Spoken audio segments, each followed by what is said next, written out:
I'm Brandi Krusee. Today on this special edition of Undivided, a deep dive into the lies and concealment around Governor Jay Inslee's carbon tax and the road to repeal it.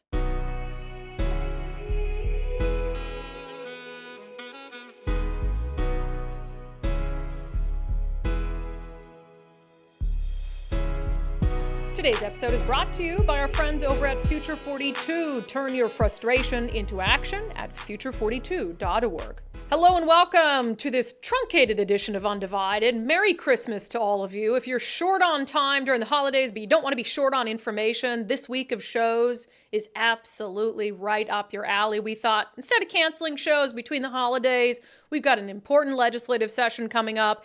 Let's touch on a key issue every day this week that will get you ready for the legislative session. Today, we want to focus on the Climate Commitment Act and the fate of Governor Jay Inslee's precious Climate Commitment Act. To start, we'll go back to 2021 when the CCA was first passed. Today, we are not just making a commitment, we are actually taking action. We are giving people not just promises, but what they deserve. Meat on the bone against climate change. So one of the key parts of the CCA are the auctions of carbon emission credits that polluters must buy. And over time, the number of those available carbon emission credits to auction off will decline. But the problem with auctioning off carbon credits is, at least for gas and oil companies, they're going to pass those costs along to you and I. I mean, that's just economics 101. In fact, early on, Todd Myers with the Washington Policy Center warned that the CCA and the carbon credit auctions could increase prices at the pump by nearly 50 cents. But when asked all last year whether he thought the Climate Commitment Act and the carbon auctions would increase prices at the pump for you and I. That's not true. They are not going to see much higher gas prices, maybe even lower than they are today. It's going to have minimal impact, if any, pennies. We're talking about pennies, potentially. Either he was misinformed or he flat out lied. Either way, Washingtonians were hit with higher prices at the pump, and it turned out, in fact, that Todd Myers' estimate of around 46 cents per gallon was almost exactly right. As the CCA continued to impact gas prices into the summer, as we all expected that it would, Washington state hit an unfortunate milestone. For the first time ever in our state's history, we had the highest gas prices in the nation. But even then, Governor Jay Inslee found other things to blame it on. They're not just passing it on, they're padding their pockets with this. And that's what's outrageous.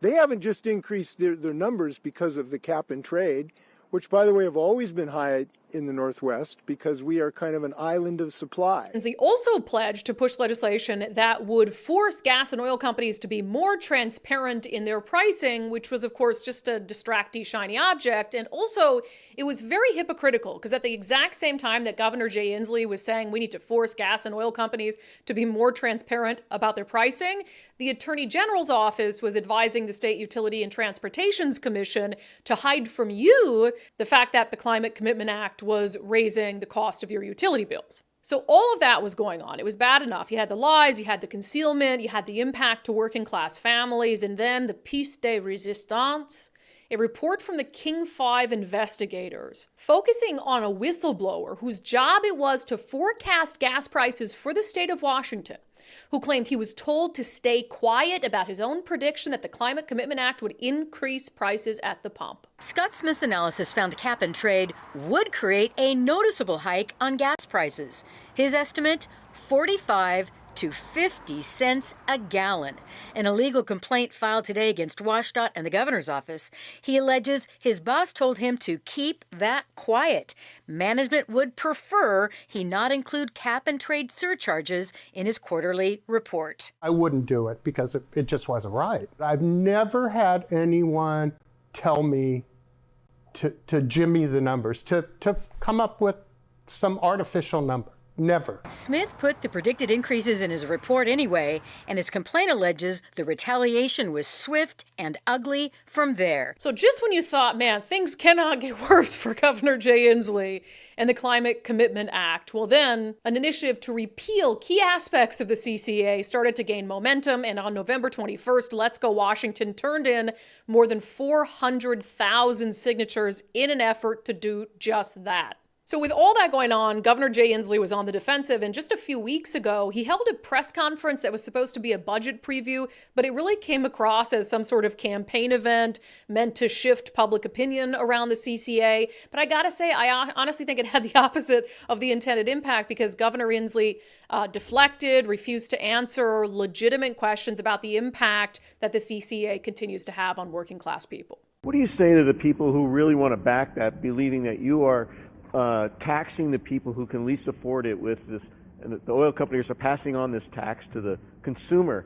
What argument would you address, in your words, to those people who really want to back that initiative to repeal the CCA? Well, let me show you. Instead of telling you, let me show you what I would say to those people.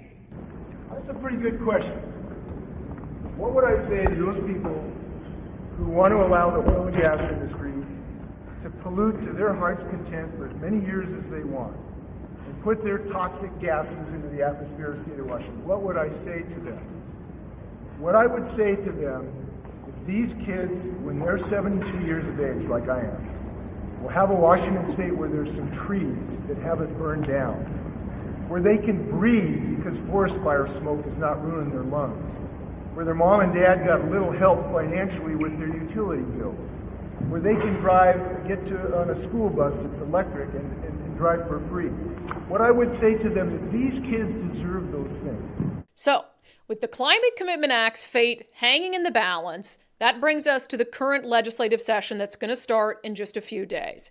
There are a few things that can happen, and the initiative is an important part of this. When the initiative goes to the legislature can only do a few things. The legislature can adopt it and say, okay, we're going to listen to these people and we're going to repeal these portions of the Climate Commitment Act, which include this carbon trading auctions and the offsets that has led to the increased prices at the pump. Democrats are not going to do that. So let's just take that off the table. So there are two options left. Lawmakers can completely ignore it. They can just pretend the initiative isn't there and it doesn't exist. And in that case, it goes to you and I, the voters, to vote on in November of 2024, when there's going to be a lot of other things on the ballot as well. And look, I think that if it does eventually, and that's the outcome, it goes to voters in 2024, voters will probably pass it. They will probably repeal these key aspects of the CCA. Because if it comes down to prices at the pump and to increase prices, that's just simply not popular. And I think Democrats know that, and that's kind of why there's this panic setting in. Now, there is a third option, and the third option is that lawmakers could craft some sort of alternative or competing initiative, so to speak, and then they would both go to voters in November of next year. And that's actually something that State Senator Mark Mullet is trying to do. He's a moderate Democrat. He's running for governor. He did support the CCA. He voted for it, but he has since said that, look, there are some issues with it. And so he's trying to craft some fixes to it that would fix the auctions so that the prices don't go up so high as a result. And it would also increase transparency. There would also be some rebates for folks to help pay for their car tabs. So a little bit of offset there. But even if he's successful in getting that through this legislative session, it would probably then have to go to voters alongside a full-blown repeal of those aspects of the Climate Commitment Act. So that's really up to the legislature to work out what it wants to do with the initiative. But in the meantime, two things for sure are going to happen. Number one, Democrats and progressive aligned groups are going to spend millions of dollars between now and November of 2024 to convince you that if you vote to repeal the CCA, you hate the environment. So you can expect a lot of that, a lot of ads, a lot of mailers, etc. The second thing that is absolutely going to happen is that the Climate Commitment Act is going to make gas prices even worse than what we saw in 2023.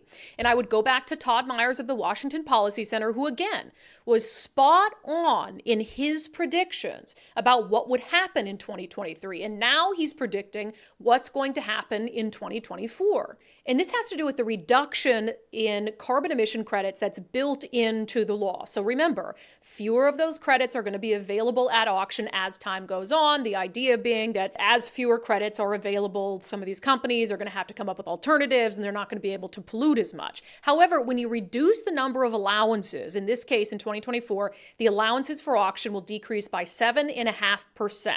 That is likely to push the prices up unless Todd says there's some sort of massive drop-off in consumer demand. So as a result, the Climate Commitment Act will continue to impact Washingtonians at the gas pump for the entirety of 2024. And for Democrats, that's not really a good thing, because come November, when Washington voters get a chance to decide whether to repeal it, I think it makes it much more likely that they will. All right, that has been it for today's shortened edition of Undivided Legislative Session, edition number 1. We'll be back tomorrow to talk about public safety issues that are going to come up when the legislature convenes at the beginning of January. Today's episode was brought to you in partnership with our friends over at Future 42. Turn your frustration into action at future42.org. If you have not signed up to support our show already, remember you can do that at undividedpod.com, undividedpod.com for just $5 a month.